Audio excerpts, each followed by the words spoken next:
독자 여러분, 오늘 우리는 60년이라는 기나긴 세월을 뛰어넘어 마침내 주인을 찾아온 한 통의 낡은 편지에 담긴 눈물겹고도 숭고한 사랑 이야기를 함께하려 합니다.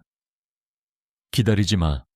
그 한마디를 마지막으로 전쟁터로 떠난 연인, 그리고 그 약속을 지키지 못한 채 평생을 그리움 속에서 살아온 한 여인.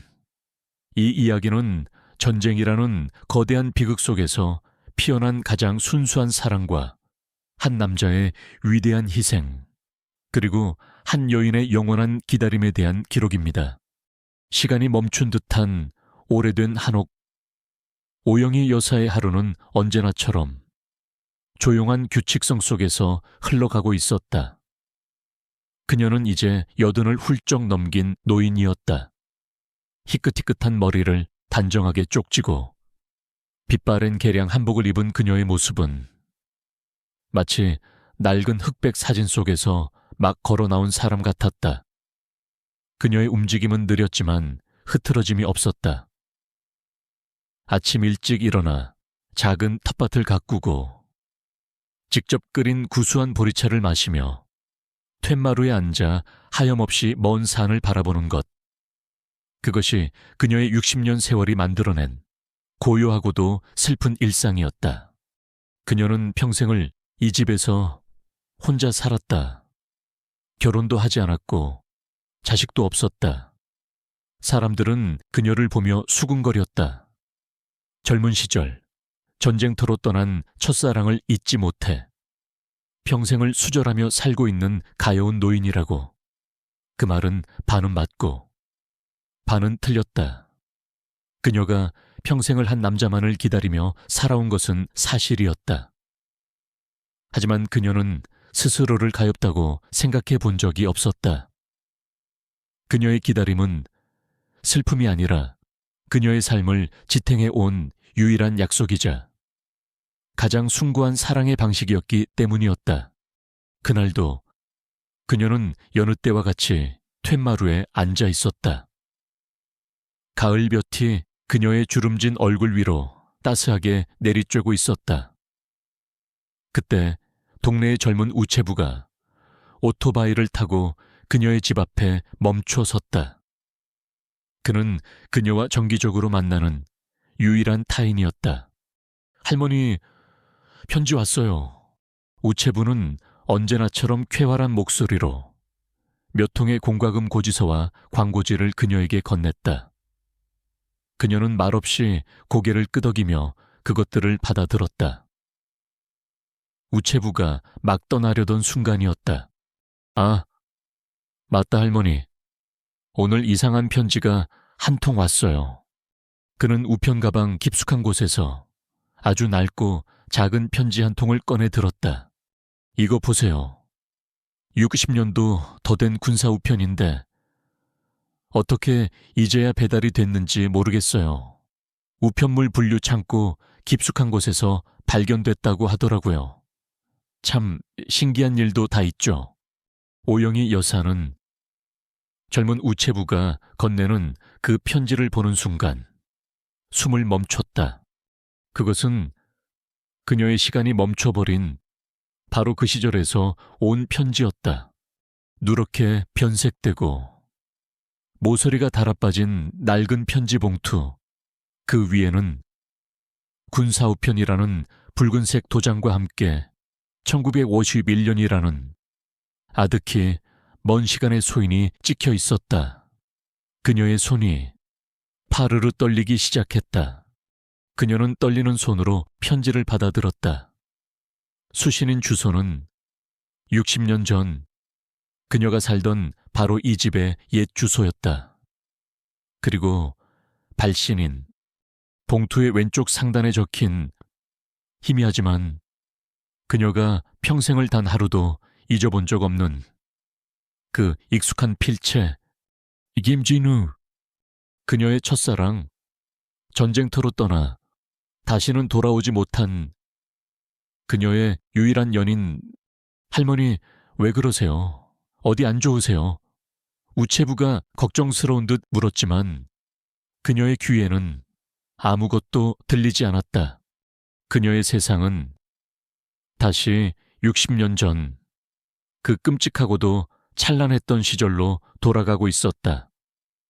그녀의 귓게 벚꽃이 흩날리던 봄날의 웃음소리가, 그리고 기차의 경적 소리와 함께 멀어지던 그의 마지막 모습이 어제 일처럼 생생하게 되살아났다. 우체부가 걱정스러운 얼굴로 그녀를 지켜보다가 이내 조용히 떠나갔다. 대문 앞에는 이제 오영희 여사 혼자 60년의 세월을 뛰어넘어 도착한 그 낡은 편지 한 통을 든 채 망견자실하게 서 있었다. 그것은 유령이었다. 그녀가 평생을 가슴에 묻고 살아온 과거로부터 온 망령이었다.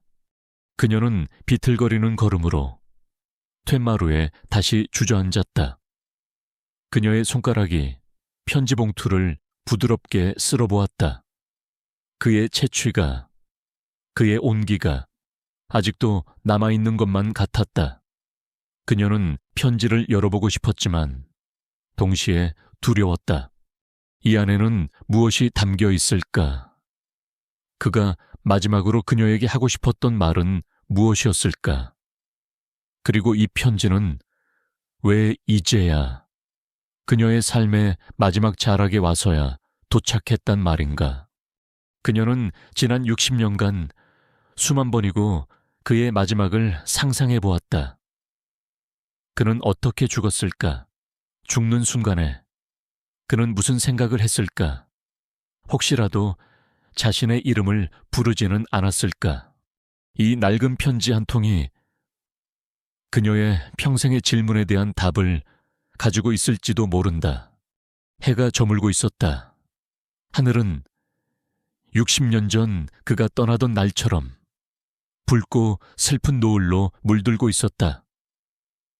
오영희 여사는 자신의 인생 전부에 무게가 담긴 그 얇은 편지 한 통을 가슴에 품고 한참 동안 아무것도 하지 못한 채 그저 앉아만 있었다. 그녀는 이제 자신의 지난 60년의 기다림과 그리고 그의 마지막 순간과 마주할 용기를 아주 천천히 그리고 고통스럽게 모으고 있었다. 오영희 여사는 60년의 세월을 담은 그 얇은 편지 한 통을 차마 열어보지 못했다. 그녀는 그저 낡고 바랜 봉투 위에 남은 그의 필체를 주름진 손으로 부드럽게 쓸어볼 뿐이었다. 그 희미한 잉크의 흔적이 그녀를 아득한 시간의 강 저편으로 그녀의 인생에서 가장 찬란하고 아름다웠던, 그러나 너무나도 짧았던 그 시절로 데려가고 있었다. 때는 1910년 봄, 전쟁의 그림자가 한반도를 뒤덮기 직전. 그녀의 고향 마을은 세상의 모든 근심과 단절된 평화로운 낙원이었다.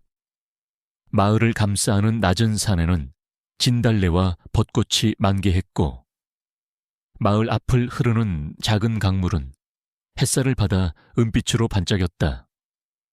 18살의 처녀 오영희는 그 봄의 풍경처럼 싱그럽고 아름다웠다. 그녀는 마을 유지인 오시댁의 외동딸로 맑은 눈과 고운 마음씨로 동네 총각들의 마음을 설레게 했다. 하지만 그녀의 마음속에는 오직 한 사람만이 자리 잡고 있었다. 김진우. 그는 전쟁고아로 마을의 공동체 속에서 자라난 청년이었다. 그는 가진 것은 없었지만 누구보다도 성실했고 강직했으며 그리고 따뜻한 마음을 가지고 있었다. 그의 어깨는 넓었고 그의 눈빛은 깊었으며 그의 미소는 정직했다. 두 사람의 사랑은 마을의 오랜 벚나무 아래에서 조용히 싹을 틔웠다. 그들은 함께 밭일을 하고 함께 강가에서 물고기를 잡으며 서로의 꿈을 이야기했다. 진우의 꿈은 작은 땅을 사서 자신만의 농장을 일구고 영희와 함께 오순도순 살아가는 것이었다. 영희의 꿈은 바로 그런 진우의 아내가 되는 것이었다. 그들의 사랑은 순수했고 깊었다. 그들은 잦은 만남 대신 눈빛만으로도 서로의 마음을 읽을 수 있었다. 마을 어른들의 눈을 피해 늦은 밤 벚나무 아래에서 만나는 그 짧은 시간이 그들에게는 세상의 전부였다. 어느 벚꽃이 흩날리던 밤이었다. 진우는 며칠 밤을 새워 직접 깎아 만든 작은 나무 비녀를 영희에게 선물했다. 투박했지만 그의 진심이 담긴 선물이었다. 영희야, 그가 그녀의 손을 잡으며 진지한 목소리로 말했다. 올해 가을 추수가 끝나면 내가 정식으로 대개 아버님께 너를 내 아내로 달라고 청하러 갈게. 그때까지 나를 기다려 줄 수 있겠니? 영희의 눈에 기쁨의 눈물이 고였다. 그녀는 말없이 고개를 끄덕였다. 그녀는 기다릴 수 있었다. 평생이라도. 진우는 그런 그녀를 자신의 품에 와락 끌어안았다. 흩날리는 벚꽃 잎들이 마치 두 사람의 미래를 축복하는 것처럼 그들의 머리 위로 하얗게 쏟아져 내리고 있었다. 그 순간 그들의 세상은 완벽했다. 그들은 자신들의 이 소박하고 아름다운 행복 위로 곧 전쟁이라는 거대한 폭풍이 몰아치게 될 것이라고는 꿈에도 생각하지 못하고 있었다. 시간은 흘러 여름이 되었고 두 사람의 사랑은 더욱 깊어졌다. 하지만 그들의 행복 위로 불길한 소문들이 들려오기 시작했다. 나라가 심상치 않다는, 곧 큰 전쟁이 터질지도 모른다는, 그리고 1950년 6월 25일 그 소문은 끔찍한 현실이 되어 그들의 평화로운 마을을 덮쳤다. 라디오에서는 연일 전쟁 소식이 흘러나왔고 마을의 젊은이들은 하나둘씩 조국을 지키기 위해 군복을 입고 떠나기 시작했다. 김진우 역시 예외는 아니었다. 그는 고아였기에 지켜야 할 가족은 없었지만 그에게는 지켜야 할 사랑이, 그리고 지켜야 할 고향이 있었다. 그는 주저없이 자원 입대를 신청했다. 그가 떠나기 전날 밤 두 사람은 다시 벚나무 아래에서 만났다. 하지만 그곳에는 더 이상 달콤한 사랑의 속삭임은 없었다. 오직 가슴 아픈 이별의 침묵만이 흐르고 있었다. 진우 씨, 영희가 그의 옷자락을 붙잡고 눈물로 애원했다. 가지 마세요. 가면 안 돼요. 전쟁은 너무 무서워요. 진우는 그런 그녀를 아픈 눈으로 바라보았다. 그는 그녀를 안아주고 싶었지만 차마 그럴 수가 없었다. 자신이 그녀를 안아버리면 그녀를 두고 떠날 수 없을 것만 같았다. 그는 주머니에서 작은 흑백 사진 한 장을 꺼내 그녀의 손에 쥐어주었다. 그들이 벚나무 아래에서 처음으로 함께 찍은 사진이었다. 이거 가지고 있어. 그리고 나를 기억해줘. 하지만 그는 잠시 말을 멈췄다. 그리고는 그녀의 인생을 평생 동안 올가매게 될 그 잔인하고도 이기적인, 그러나 너무나도 깊은 사랑이 담긴 마지막 말을 남겼다. 기다리지는 마. 그것이 그가 그녀에게 남긴 마지막 약속이자 마지막 부탁이었다. 다음 날 기차역은 전쟁터로 떠나는 젊은이들과 그들을 배웅하는 가족들의 눈물로 아수라장이 되어 있었다. 진우는 수많은 군인들 틈에 섞여 기차에 오를 준비를 하고 있었다. 영희는 그의 마지막 말을 지킬 수 없는 약속이라는 것을 알면서도 그를 찾아 헤맸다. 그리고 마침내 기차 창문 너머로 그를 발견했다. 두 사람의 시선이 허공에서 마주쳤다. 기차가 칙칙폭폭 하는 소리와 함께 서서히 움직이기 시작했다. 영희는 기차를 따라 필사적으로 달리기 시작했다. 진우 씨, 기다릴게요. 꼭 돌아와야 해요. 기다릴 테니까. 그녀는 목이 쉬어라 외쳤다. 진우는 창문 너머로 멀어져 가는 그녀의 모습을 눈물이 가득 고인 눈으로 마지막까지 지켜보고 있었다. 그는 그녀를 향해 아주 작게 입 모양으로 속삭였다. 사랑한다. 그것이 그녀가 본 그의 마지막 모습이었다. 그날 이후 영희의 시간은 기차가 떠나던 그 순간에 영원히 멈춰버렸다. 그녀의 길고 긴 60년의 기다림이 그렇게 시작되고 있었다. 그가 떠난 후 오영희의 세상은 흑백이 되었다. 그녀의 모든 감각은 오직 하나, 전쟁터로 향하는 우편 배달부의 오토바이 소리에만 집중되어 있었다. 마을은 전쟁의 소용돌이에서 한 발짝 비켜나 있었지만 라디오에서 흘러나오는 전황 소식과 하나둘씩 전사 통지서를 받아들고 오열하는 이웃들의 모습은 전쟁이 결코 멀리 있지 않다는 것을 실감하게 했다. 영희는 매일같이 진우가 무사하기를 간절히 기도했다. 그리고 한 달이 지났을 무렵 기적처럼 그에게서 첫 번째 편지가 도착했다. 군사우편이라는 붉은색 도장이 찍힌 얇고 거친 종이의 편지. 그녀는 떨리는 손으로 편지를 받아들고 자신의 방으로 달려가 숨죽여 편지를 읽어 내려갔다. 사랑하는 영희에게 그의 익숙한 필체를 보는 순간 그녀의 눈에서 뜨거운 눈물이 쏟아져 내렸다. 그의 편지는 그녀가 상상했던 것만큼 끔찍하지는 않았다. 그는 전쟁의 참혹함에 대해서는 거의 이야기하지 않았다. 대신 그는 훈련소에서의 낯선 생활과 동료들과의 소소한 일상, 그리고 무엇보다도 그녀에 대한 절절한 그리움으로 편지를 채우고 있었다. 밤하늘의 별을 볼 때면 벚나무 아래에서 함께 별을 해던 내 모습이 떠오른다. 이곳의 별은 차갑고 외롭기만 하다. 네가 있는 곳의 별은 여전히 따뜻하고 다정한지 궁금하다. 나는 괜찮다. 걱정하지 마라. 나는 반드시 살아서 너에게로 돌아갈 것이다.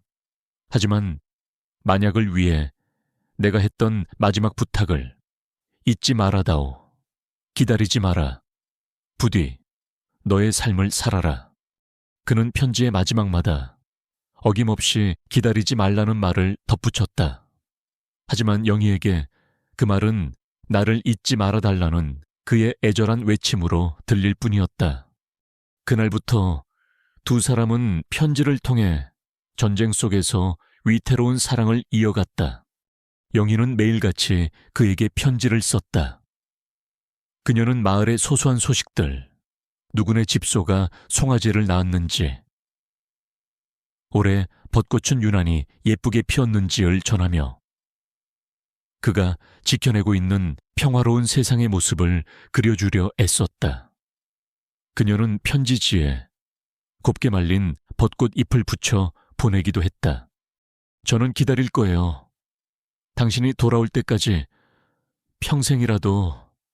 그러니 당신이야말로 저를 잊지 마세요. 꼭 살아서 돌아와야 해요.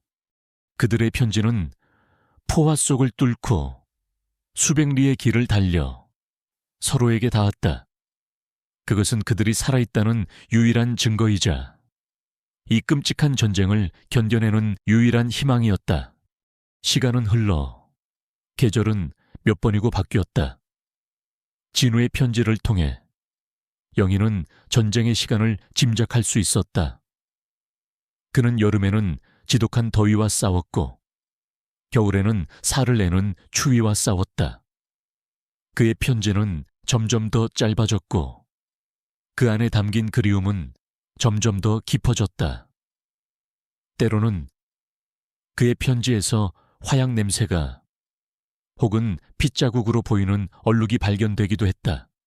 그럴 때마다 영희의 마음은 철렁 내려앉았다. 1951년 겨울, 전쟁이 가장 치열했던 시기, 그의 편지가 뚝 끊겼다. 처음 며칠간 영희는 우편 배달 사고일 거라고 애써 스스로를 위로했다. 하지만 일주일이 지나고 한 달이 지나도록 그에게서는 아무런 소식도 없었다.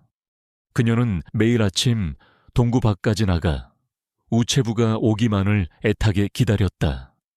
하지만 우체부는 언제나 미안한 표정으로 고개를 저을 뿐이었다. 그녀의 희망은 서서히 차가운 절망으로 변해갔다. 그녀는 더 이상 밥을 넘기지 못했고 잠을 이루지 못했다. 그녀의 밝았던 얼굴은 그림자처럼 어둡게 변해갔다. 그리고 마침내 전쟁이 끝났다는 소식이 들려왔다. 사람들은 환호했지만 영희는 기뻐할 수 없었다. 살아 돌아온 군인들이 하나둘씩 고향으로 돌아오기 시작했다.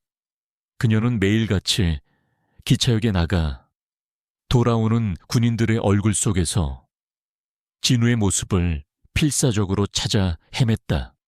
하지만 그는 돌아오지 않았다. 결국 그녀의 집에 한 장의 얇은 종이가 도착했다. 통지서 귀하의 연인 김진우는 1951년 11월 강원도 철원의 한 고지 전투에서 작전 수행 중 실종되었습니다. 현재까지 생사를 확인할 수 없어 전사 처리되었음을 통지합니다. 실종 그리고 전사, 그 두 개의 단어가 그녀의 남은 삶 전체를 영원한 기다림의 감옥 속에 가두어 버렸다. 그녀는 오열하지 않았다. 그녀의 눈물은 이미 오래전에 모두 말라버린 상태였다. 그녀는 그저 텅 빈 눈으로 통지서를 가만히 내려다볼 뿐이었다. 그날 이후 오영희의 시간은 1951년의 그 겨울에 영원히 멈춰버렸다. 그녀는 그의 마지막 말, 기다리지 말라는 그 약속을 지킬 수가 없었다. 그녀는 기다렸다. 그가 혹시라도 살아 돌아올지도 모른다는 신락 같은 희망을 붙잡고 그렇게 하루가 지나고 한 달이 지나고 1년이 지나고 60년이라는 아득한 세월이 흘러가 버린 것이었다. 그가 떠난 후 오영희의 세상은 흑백이 되었다. 그녀의 모든 감각은 오직 하나, 전쟁터로 향하는 우편 배달부의 오토바이 소리에만 집중되어 있었다. 마을은 전쟁의 소용돌이에서 한 발짝 비켜나 있었지만 라디오에서 흘러나오는 전황 소식과 하나둘씩 전사 통지서를 받아들고 오열하는 이웃들의 모습은 전쟁이 결코 멀리 있지 않다는 것을 실감하게 했다. 영희는 매일같이 진우가 무사하기를 간절히 기도했다. 그리고 한 달이 지났을 무렵 기적처럼 그에게서 첫 번째 편지가 도착했다. 군사우편이라는 붉은색 도장이 찍힌 얇고 거친 종이의 편지. 그녀는 떨리는 손으로 편지를 받아들고 자신의 방으로 달려가 숨죽여 편지를 읽어 내려갔다. 사랑하는 영희에게 그의 익숙한 필체를 보는 순간 그녀의 눈에서 뜨거운 눈물이 쏟아져 내렸다. 그의 편지는 그녀가 상상했던 것만큼 끔찍하지는 않았다. 그는 전쟁의 참혹함에 대해서는 거의 이야기하지 않았다. 대신 그는 훈련소에서의 낯선 생활과 동료들과의 소소한 일상, 그리고 무엇보다도 그녀에 대한 절절한 그리움으로 편지를 채우고 있었다. 밤하늘의 별을 볼 때면 벚나무 아래에서 함께 별을 해던 내 모습이 떠오른다. 이곳의 별은 차갑고 외롭기만 하다. 네가 있는 곳의 별은 여전히 따뜻하고 다정한지 궁금하다. 나는 괜찮다. 걱정하지 마라. 나는 반드시 살아서 너에게로 돌아갈 것이다. 하지만 만약을 위해 내가 했던 마지막 부탁을 잊지 말아다오. 기다리지 마라. 부디 너의 삶을 살아라. 그는 편지의 마지막마다 어김없이 기다리지 말라는 말을 덧붙였다. 하지만 영희에게 그 말은 나를 잊지 말아달라는 그의 애절한 외침으로 들릴 뿐이었다. 그날부터 두 사람은 편지를 통해 전쟁 속에서 위태로운 사랑을 이어갔다. 영희는 매일같이 그에게 편지를 썼다. 그녀는 마을의 소소한 소식들, 누구네 집소가 송아지를 낳았는지, 올해 벚꽃은 유난히 예쁘게 피었는지를 전하며 그가 지켜내고 있는 평화로운 세상의 모습을 그려주려 애썼다. 그녀는 편지지에 곱게 말린 벚꽃 잎을 붙여 보내기도 했다. 저는 기다릴 거예요. 당신이 돌아올 때까지 평생이라도. 그러니 당신이야말로 저를 잊지 마세요. 꼭 살아서 돌아와야 해요. 그들의 편지는 포화 속을 뚫고 수백 리의 길을 달려 서로에게 닿았다. 그것은 그들이 살아있다는 유일한 증거이자 이 끔찍한 전쟁을 견뎌내는 유일한 희망이었다. 시간은 흘러 계절은 몇 번이고 바뀌었다. 진우의 편지를 통해 영희는 전쟁의 시간을 짐작할 수 있었다. 그는 여름에는 지독한 더위와 싸웠고 겨울에는 살을 내는 추위와 싸웠다. 그의 편지는 점점 더 짧아졌고 그 안에 담긴 그리움은 점점 더 깊어졌다. 때로는 그의 편지에서 화약 냄새가 혹은 핏자국으로 보이는 얼룩이 발견되기도 했다. 그럴 때마다 영희의 마음은 철렁 내려앉았다. 1951년 겨울, 전쟁이 가장 치열했던 시기, 그의 편지가 뚝 끊겼다. 처음 며칠간 영희는 우편 배달 사고일 거라고 애써 스스로를 위로했다. 하지만 일주일이 지나고 한 달이 지나도록 그에게서는 아무런 소식도 없었다. 그녀는 매일 아침 동구 밖까지 나가 우체부가 오기만을 애타게 기다렸다. 하지만 우체부는 언제나 미안한 표정으로 고개를 저을 뿐이었다. 그녀의 희망은 서서히 차가운 절망으로 변해갔다. 그녀는 더 이상 밥을 넘기지 못했고 잠을 이루지 못했다. 그녀의 밝았던 얼굴은 그림자처럼 어둡게 변해갔다. 그리고 마침내 전쟁이 끝났다는 소식이 들려왔다. 사람들은 환호했지만 영희는 기뻐할 수 없었다. 살아 돌아온 군인들이 하나둘씩 고향으로 돌아오기 시작했다. 그녀는 매일같이 기차역에 나가 돌아오는 군인들의 얼굴 속에서 진우의 모습을 필사적으로 찾아 헤맸다. 하지만 그는 돌아오지 않았다.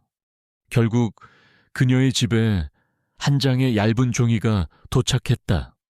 통지서 귀하의 연인 김진우는 1951년 11월 강원도 철원의 한 고지 전투에서 작전 수행 중 실종되었습니다. 현재까지 생사를 확인할 수 없어 전사 처리되었음을 통지합니다. 실종, 그리고 전사, 그 두 개의 단어가 그녀의 남은 삶 전체를 영원한 기다림의 감옥 속에 가두어 버렸다. 그녀는 오열하지 않았다. 그녀의 눈물은 이미 오래전에 모두 말라버린 상태였다. 그녀는 그저 텅 빈 눈으로 통지서를 가만히 내려다볼 뿐이었다. 그날 이후 오영희의 시간은 1951년의 그 겨울에 영원히 멈춰버렸다. 그녀는 그의 마지막 말, 기다리지 말라는 그 약속을 지킬 수가 없었다. 그녀는 기다렸다. 그가 혹시라도 살아 돌아올지도 모른다는 신락 같은 희망을 붙잡고 그렇게 하루가 지나고 한 달이 지나고 1년이 지나고 60년이라는 아득한 세월이 흘러가 버린 것이었다. 현재 2011년 가을 오영희 여사는 해가 저무는 툇마루에 홀로 앉아 있었다. 그녀의 손에는 60년이라는 아득한 세월을 건너온 낡고 빛바랜 군사우편 한 통이 들려 있었다. 그녀의 마음속에서는 지난 몇 시간 동안 60년 전의 봄, 여름, 그리고 겨울이 폭풍처럼 휘몰아쳤다. 찬란했던 사랑의 기억, 가슴 아팠던 이별의 순간, 그리고 기약 없는 기다림의 시간까지. 이제 그녀는 마침내 그 모든 기다림의 끝에, 그리고 그녀의 인생의 황혼역에 그가 남긴 마지막 목소리와 마주할 준비를 하고 있었다. 그녀의 주름진 손이 파르르 떨리며 조심스럽게 편지 봉투의 입구를 열기 시작했다. 낡은 종이는 금방이라도 바스러질 것처럼 위태로웠다. 봉투가 열리는 작은 소리가 60년의 침묵을 깨는 거대한 천둥 소리처럼 그녀의 귓가에 울렸다. 봉투 안에는 얇고 누렇게 변색된 편지지 한 장이 고이 접혀 있었다. 그녀는 떨리는 손으로 편지지를 펼쳤다. 그 안에는 그녀가 평생을 그리워했던 그의 단정하고 힘있는 필체가 세월의 흔적과 함께 남아 있었다. 사랑하는 내 영희에게.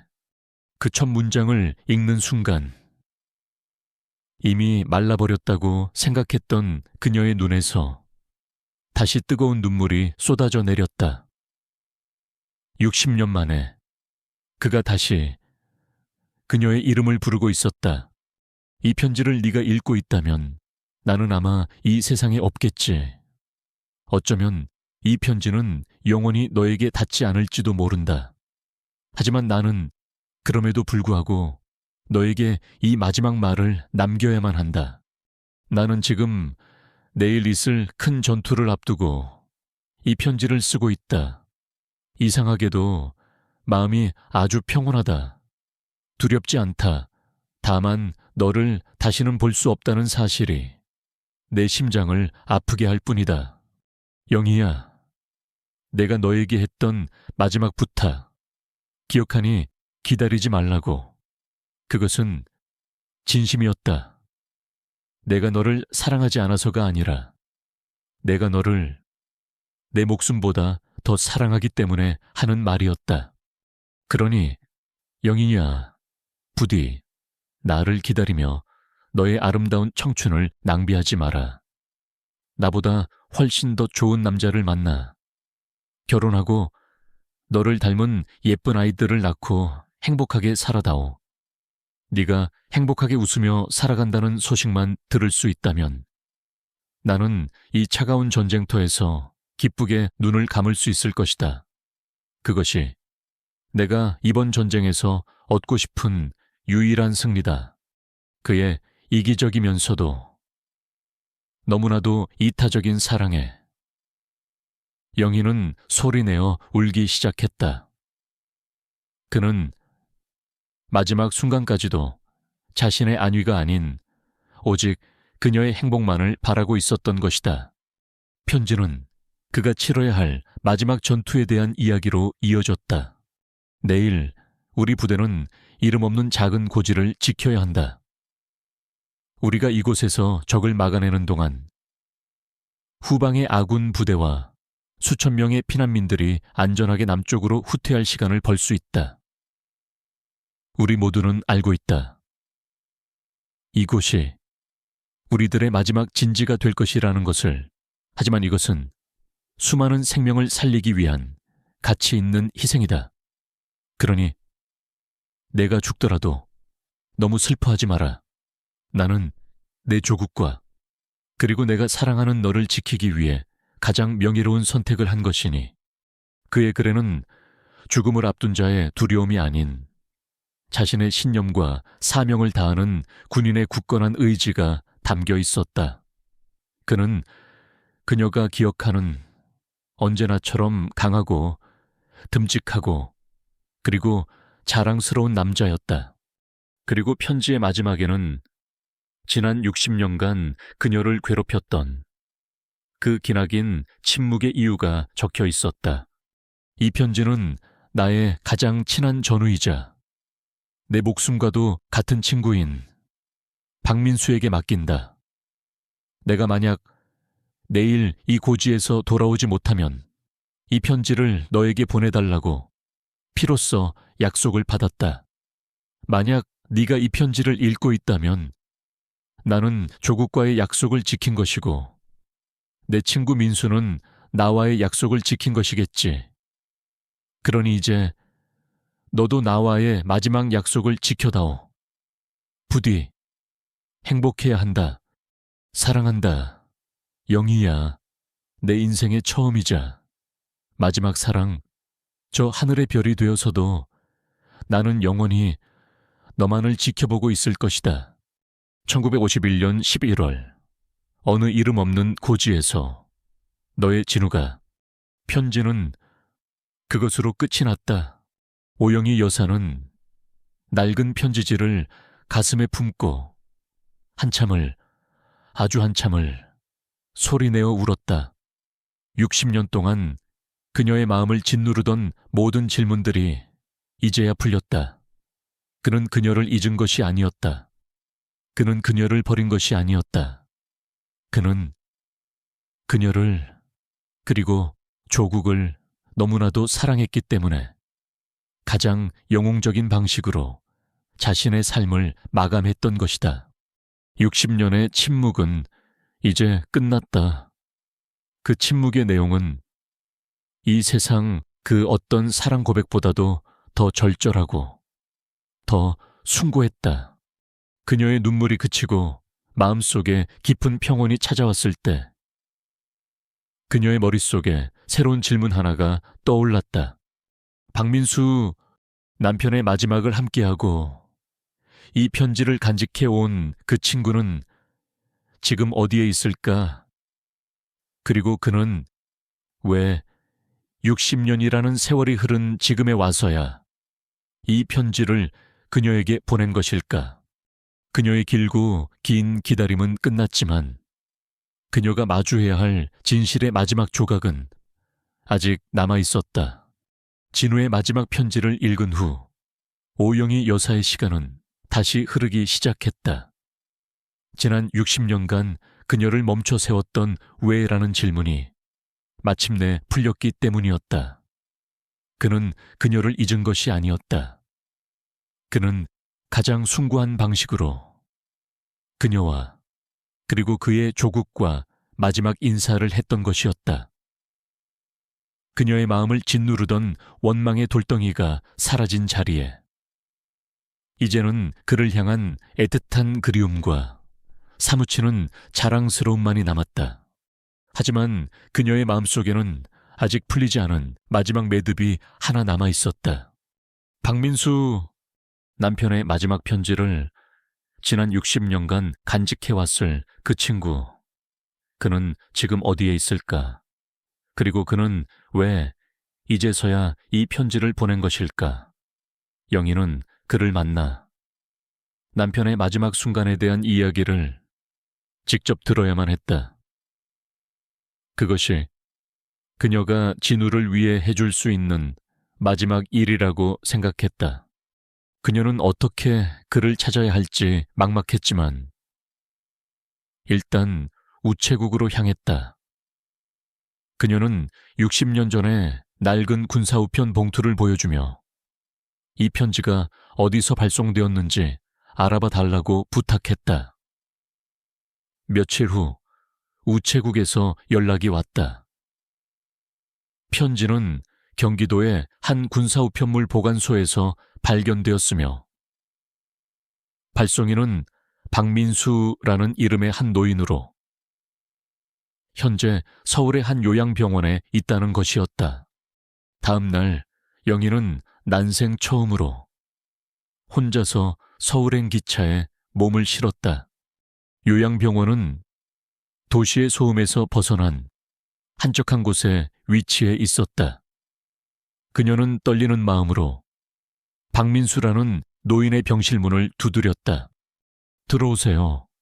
안에서 쇠약하지만 분명한 목소리가 들려왔다. 그녀가 문을 열고 들어섰을 때 창가에 앉아 바깥 풍경을 물끄러미 바라보고 있던 한 노인이 천천히 그녀를 돌아보았다. 그 역시 그녀처럼 80대의 세월의 무게를 온몸으로 쥐고 있는 노인이었다.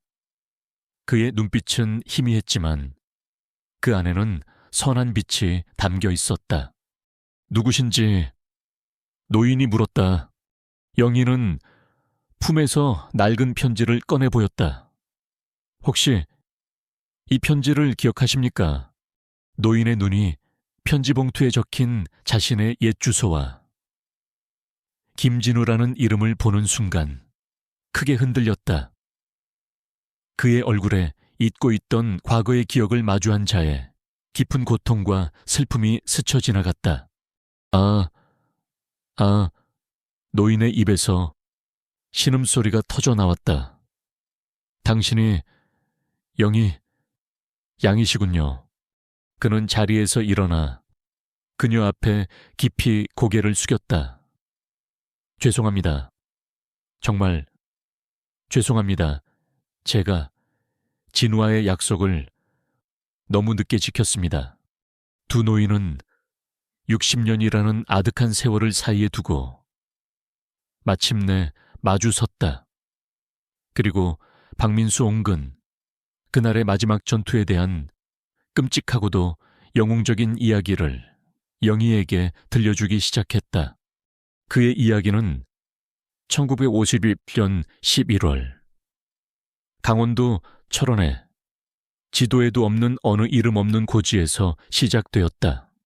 그날 밤 우리 소대는 중공군의 인해 전술에 밀려 완전히 고립되었습니다.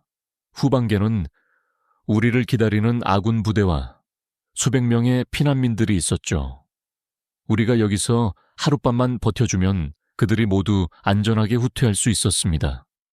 하지만 우리에게 남은 건 얼마 안 되는 총알과 수류탄 몇 개가 전부였습니다.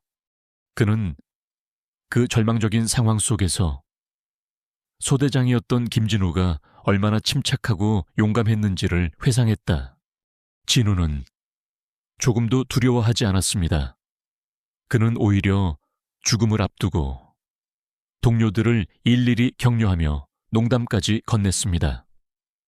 그리고 그는 전투가 시작되기 직전 저에게 이 편지를 주었습니다. 민수 은근 그날의 기억을 떠올렸다.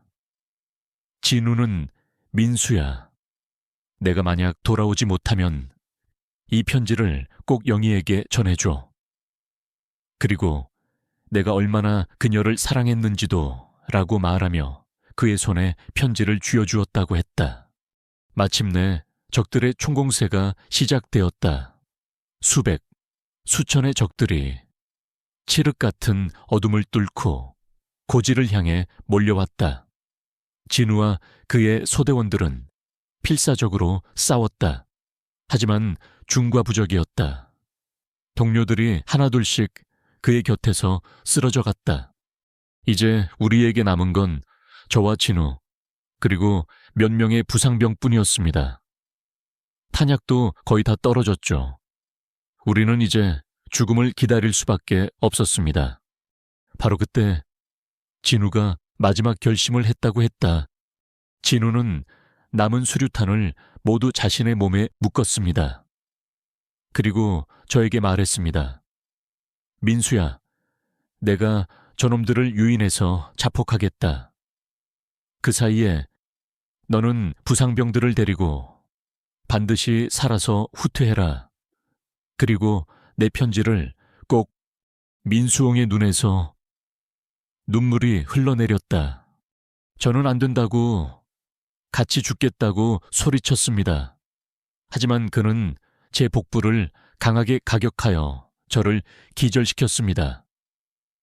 제가 정신을 차렸을 때 저는 다른 부상병들과 함께 후방으로 후송되고 있었습니다.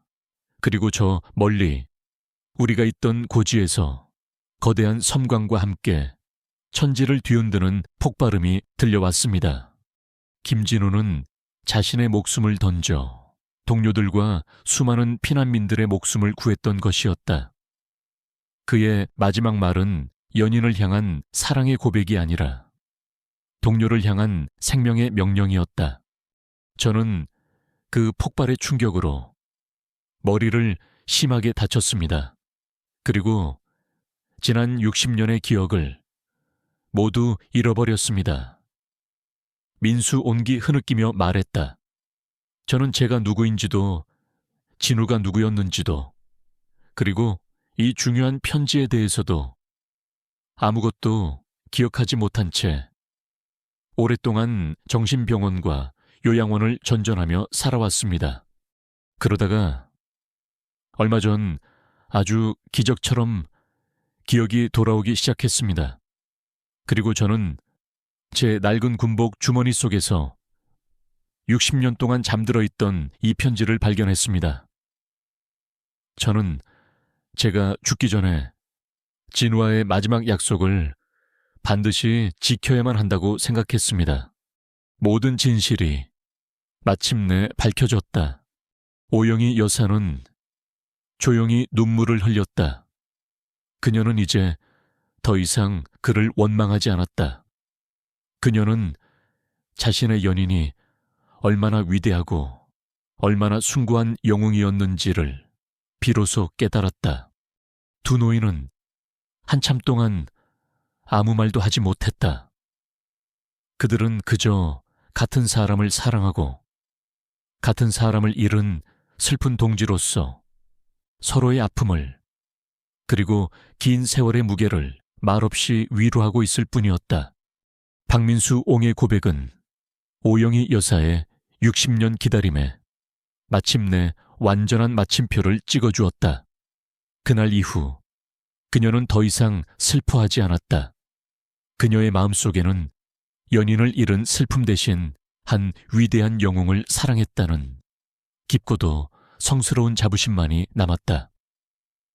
그녀의 기다림은 이제 더 이상 고통이 아니었다.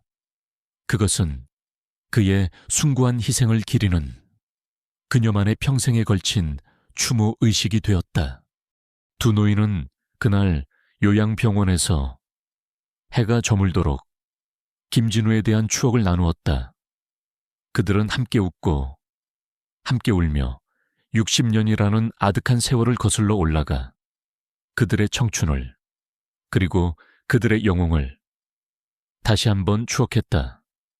박민수 온근 진우와의 마지막 약속을 지켰다는 안도감에 그리고 영희 여사는 마침내 모든 진실을 알게 되었다는 평온함에 서로에게 깊은 감사를 표했다. 그들은 한 남자를 사랑했던 세상에 남은 마지막 두 사람이자 서로의 아픔을 이해하는 유일한 동지였다. 집으로 돌아온 영희는 이전과는 다른 사람이 되어 있었다. 그녀의 집을 가득 채우고 있던 무겁고 외로운 침묵은 사라지고 그 자리에는 모든 것을 이해하고 받아들인 자의 평화롭고 고요한 기운이 감돌았다. 그녀는 더 이상 돌아오지 않는 그를 기다리지 않았다.